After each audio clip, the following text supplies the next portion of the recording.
Hello Twin Flames and welcome to this week's Divine Masculine, Divine Feminine Twin Flame reading where we check in on the Divine Masculine and the Divine Feminine, see what energies you should expect the following week. And as always, the final card is some next steps that you can take in order to manifest your harmonious Twin Flame union, whether you're Divine Masculine or Divine Feminine. This is a general reading, which means some things might not apply, so take whatever resonates. And if you would like a personalized reading done by me, then I offer those and you can book one using the link in the description of this video. So let's get started with the Divine Masculine. Let's see what the energy is like the following week. So we have Honeymoon. Enjoy the bliss of holiday time together. So some of you, I'm sensing a really nice, relaxing Twin Flame vacation, or planning a nice, relaxing Twin Flame vacation, going somewhere together, planning your future. For some of you, I'm sensing a honeymoon period. Doesn't mean that you go anywhere, like a physical travel, but it feels like honeymoon. It feels really nice, very peaceful, very loving. And this is a really good thing, because you deserve to enjoy your Twin Flame connection. And yeah, sometimes old wounds and traumas get triggered because that's the nature of the Twin Flame relationship. Your Twin Flame is going to trigger all that trauma so that you can heal it. Not just to get on your nerves or to be annoying. Alright, your Twin Flame loves you at the core. And that's why they trigger that. And they don't do it on purpose. They do it to help you heal, to help you grow, to help you release your fears. And become aligned with the best, most divine version of yourself. If you take a closer look at the card, you can see that there's a couple on the boat, and there's an angel that is, I guess, rowing the boat, leading the boat. I'm not sure what the correct word for that is. But yeah, this is perfect symbolism. It is showing that your Twin Flame journey is divinely guided. You are protected by angels as you go through your Twin Flame journey, and you don't need to worry about anything but your own healing. Because when you focus on yourself and your own healing, your Twin Flame is created as one with you. So you don't need to check on your Twin Flame all the time, see if they're healing, because, yeah, like if you're healing, they're healing too. You might not see it at first because you're not going to notice it on the outside, but you're going to feel it, and it's safe to trust the feeling that you're changing and your Twin Flame is changing too. So get the feeling for a lot of Divine Masculines that this is the vibe, like enjoying their time with their Divine Feminine, enjoying memories of their time with their Divine Feminine also. For some Twin Flames, it is a literal honeymoon. And another message I'm getting for the Divine Masculine is that his healing is focused so as to create the conditions to manifest a constant state of honeymoon. And yeah, you can have that. And it's called coming into perfect union with your Twin Flame. You have union, you have harmonious union, and then you have perfect union, which is essentially perfect union with God. It's your complete ascension. It's a state where you have no trauma, no upsets. You're essentially an ascended master at this point. You can manifest things out of thin air. You've completely ascended at this stage. And yeah, that's the goal for all of us. But it does take healing to get there. Clearing your consciousness of ego, that's the only price you need to pay. Surrendering your ego, surrendering your fears, that's the only thing you need to do in order to move forward on your Twin Flame journey and become even more awakened. Spiritual awakening is not a one-time thing, it's something that is constant and happens all throughout your life. So the Divine Masculine creating the conditions for a permanent state of honeymoon means that he's doing his healing work so that you two will be able to move through your upsets much quicker, much easier, in a much more compassionate way, so that you will be experiencing constant levels of deeper harmony with one another. And yeah, it does take a little bit of work to get there, but it's totally worth it. Because those upsets, that pain, those fears, they were already in you. Your Twin Flame journey only made you aware of them. Your Twin Flame journey only made you aware of them. And this is a great thing, because whether you are consciously aware of your fears or not, they still control your life, essentially. So if you become aware of them, this means that you can release and heal them and they no longer control your life. But if you're numbed out to them and you're not aware of them, well, yeah, they're going to keep running your life. You're going to end up in a cycle where you feel powerless, you're not sure how to move forward. And yeah, it's a whole mess. So yeah, Divine Masculine is healing. That is confirmation. And with that, we go to the Divine Feminine. Let's see what to expect for her this week. Release your ex. The time has come to clear your energy. Again, this is so important because you can't hold on to old energy while calling in the new energy. There's a great contradiction here. You need to free up the space. I see this angel is holding a contract in her hand, and that invites you to make the choice to release any karmic contracts that were made in any previous lifetimes, in this lifetime. You don't have to be bound to them anymore. You don't have to suffer on your twin flame journey. In fact, suffering is not necessary. You can choose for love to be your teacher instead of suffering and pain, and that's how your twin flame journey is going to flow even more easily. Again, this doesn't mean that you won't experience upsets, but you won't experience suffering when you choose that. I see a lot of people saying that you need to stay with a karmic partner until the relationship ends, and you can't really end it yourself because you haven't learned the lesson. And I would like to address that because that is a huge myth. You don't have to stay in a relationship with someone who is not your twin flame. And learning the lesson happens in divine order, which means that it's not that person that teaches you the lesson. It's love itself. It's God himself that teaches you the lesson. So you can release the karmic partner, that's fine. That is perfect actually, because you're releasing the old energy, the old relationship. And that way you're allowing God to teach you the lesson in any other way, if there's still a lesson to be learned there.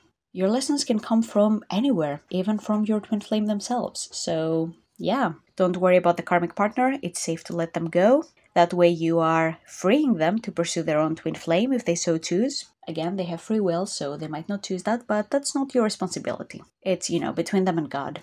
It's okay for them to make their own choices. And it's okay for you to make your own choice, to pursue your own twin flame and harmonious union. And even if you don't have any exes, you might want to check in with your heart about any previous crushes or love interests that you've had in the past.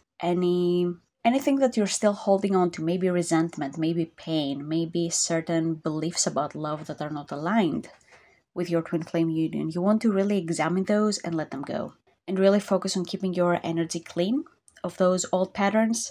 Completely let go of anything from exes, including messages and stuff. You can delete those, it's fine. They don't really serve you to keep them around and to stay in that energy, because that's the old energy that you're keeping yourself stuck in, and it will keep you stuck in cycles.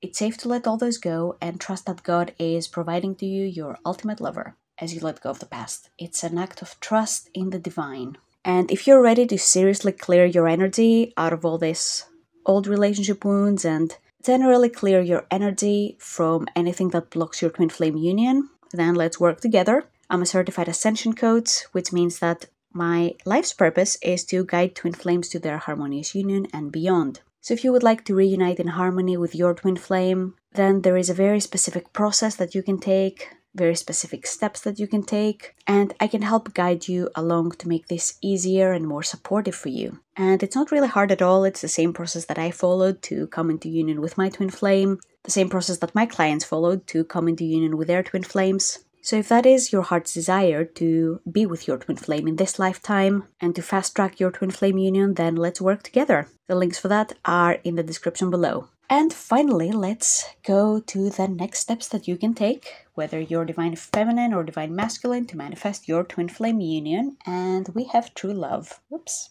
there we go. This is the romance of a lifetime. So I would say that's not 100% correct, because your twin flame union is the romance of all lifetimes, not just this one. This is not some paper-thin romance based on soulmate attraction. It's divine love. It's your heart, this person. That's how deep and profound this connection is. And I also love, again, how we have a little angel in the background. You have the couple in the foreground. But again, it's the symbolism. Your twin flame journey is divinely protected. So I feel like this card is calling for you to have trust and faith in the process, that it is being divinely guided. You are safe, and there's nothing that you lack, really. If that's what you're experiencing in your external reality, then that is a result of a misaligned belief. And I would invite you to release this and replace this with a belief that is divinely aligned. A tool you can use to do that is the mirror exercise, again linked in the description of this video. I have a lot of good stuff there. Because loving yourself in those places where you are holding misaligned beliefs, even unconsciously, right? Most of them, we don't really make a conscious choice to not trust. It comes from maybe a childhood experience, but this is where you want to go. And this is where you need to love yourself most. Give yourself this compassion, because this is what is going to move you forward ultimately. No amount of external action will give you results unless it comes from within you first. So first, make sure that you're doing your inner work, you're focusing on that, you're truly loving yourself. And that's when results with your twin flame will follow, the doors will open, your twin flame will just unblock you and start talking to you. I'm not even kidding, it keeps happening. I see it all the time with my coaching clients. They will be in a session, we'll be working on those communication blocks. Next week, oh, my twin flame unblocked me. So this can happen for you too. Don't lose faith. Trust the process and keep healing every layer as it comes up. Also, the words true love give me another message, and this is something I actually shared in Twin Flames Universe Open Forum this week, about how, the characteristics that you desire in your ultimate lover, the core values, the personality traits, you must first embody those qualities yourself and become those things. Become your own ultimate lover. So, for example, if you desire an honest, good communicator of a partner, then make sure that you're honest with yourself and with others. Commit to that choice of honesty. And also commit to improving your communication with yourself, with God, and with everyone around you by healing those communication blocks, being honest with yourself about what you desire, about what you feel. Listen to your intuition, to your body. Speak your truth. Also express yourself, maybe in a creative way. Really work on those qualities so that you embody them first. And you will notice that your twin flame will meet you there. They will start to embody those qualities as well, if they did not at first. And you can apply this to anything. If you desire a committed partner, choose commitment to yourself and to your twin flame journey and to your relationship with God. That is very important. You choose to commit to this process until you get your happy ending. This is how you get commitment from your twin flame. And you choose to commit to the process whether there's obstacles or not. And I remember commitment was a choice I had to reaffirm over and over before I came into my union. I really had to make the choice to commit to building my relationship with myself and with God, coming into union within myself and with God, no matter what my twin flame does on the outside, right? Whether he's talking to me or not, whether he is with me or with someone else, that should not affect my commitment to myself and my growth and my relationship with God. This was the choice that I made, and that was extremely powerful. And guess what? My twin flame did not go and be with someone else because I had already committed to myself in that space. So if you're experiencing commitment issues, this is where you want to go. And you really want to commit to yourself. Not necessarily to I commit to Bob or Susan, right? Not necessarily committing to the other person. But first and foremost, commit to yourself, your growth, your healing, and your relationship with the divine. All right, these were a lot of next steps. Very juicy, very rich. Thank you so much for watching this week's video, and I hope to see you in the next one.